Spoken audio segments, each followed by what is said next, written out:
2003 காசாக இருந்தாலும் கவர்மெண்ட் காசாக இருக்கணும், அரை காசாக இருந்தாலும் அரசாங்க சம்பளமாக இருக்கணும், கவர்மெண்ட் வேலை கிடைக்குது படித்த இளைஞர்களுக்கு, அதாவது எல்லாமே டிகிரி முடித்த இளைஞர்களுக்கு கவர்மெண்ட் வேலையை அரசு வேலை இல்லாத இளைஞர்கள் சரி பக்கத்து ஊரில் உள்ளூரில் வேலை கிடைக்குதுன்னு சொல்லி தான் இந்த டாஸ்மாகில் 2003 வேலைக்கு சேர்றாங்க.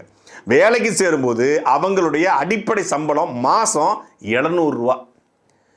அந்த விற்பனையாளர் உதவி விற்பனையாளருக்கு 700 ரூபா, விற்பனையாளருக்கு 1000 ரூபா, 1500 ரூபா மேலாளருக்கு. இவ்வளோ தான் அவங்களுடைய சம்பளம். ஆனால் ஊக்கத்தொகைன்னு அறிவிக்கிறாங்க. டாஸ்மாகில் எவ்வளோ சேல்ஸ் ஆகுதோ சேல்ஸை பொறுத்து ஊக்கத்தொகை 5000 ரூபா வரைக்கும் ஊக்கத்தொகை கிடைக்குது.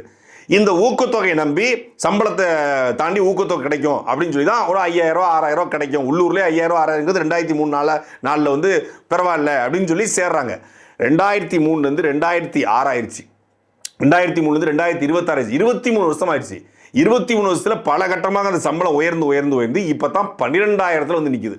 12000 ரூபாயத்தை வச்சுக்கிட்டு இன்றைக்கு கிராமத்தில் கூட வாழ முடியாத சூழ்நிலை தான் இருக்குது. ஒரு யதார்த்தமாக புரிஞ்சுக்கிட்டோம் அப்படின்னா ஒரு நாளைக்கு 100 ரூபாய்க்கு பெட்ரோல் போட்டால் கூட 3000 ரூபா ஆயிடுது.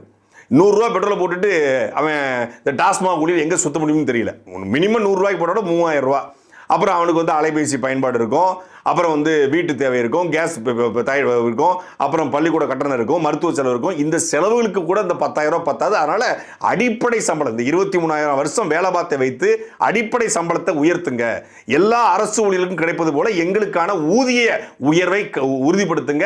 வேலையை பணி நிரந்தரம் செய்யுங்கள். இதுதான் டாஸ்மாக் ஊழியருடைய கோரிக்கை. இது எப்போ கோரிக்கை?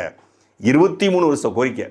23 வருஷம் கோரிக்கை. இப்போது ஏன் திடீர்னு போராட்டம் அப்படின்னா இப்போ இந்த பாட்டிலுக்கு 10 ரூபா சர்ச்சை ஏற்படுறதுனால இந்த கோரிக்கை, அப்புறம் பணி நிரந்தரம், ஊதிய இந்த 3 கோரிக்கை முன் வச்சு தான் டாஸ்மாக் ஊழியர்கள் இந்த போராட்டத்தை இறங்கியிருக்காங்க. புதிய அரசாக வந்திருக்கிறோம், ஒரு 30 நாள் டைம் கொடுங்க. இந்த 30 நாள் டயத்தில் 30 நாள் கால அவகாசத்தில் இந்த பிரச்சனை நாங்கள் தீர்த்து தரேன்னு சொல்லி மதுவிலக்குத்துறை அமைச்சர் விக்னேஷ் அவர்கள் இந்த டாஸ்மாக் ஊழியர் சங்கங்கள்கிட்ட பேசி அவர் கோரிக்கை நிறுத்தலாக ஒரு வாக்குறுதியை உறுதிப்படுத்தியிருக்காரு. அதை கேட்டு கிட்டத்தட்ட 10 மாவட்டங்களில் போராட்டத்தை விடுத்துட்டு பணிக்கு திரும்பிட்டாங்க.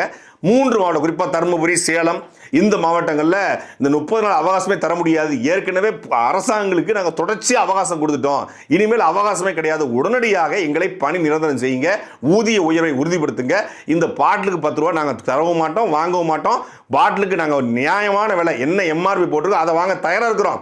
ஆனால் பாட்டில் நாங்கள் வாங்க மாட்டோம்.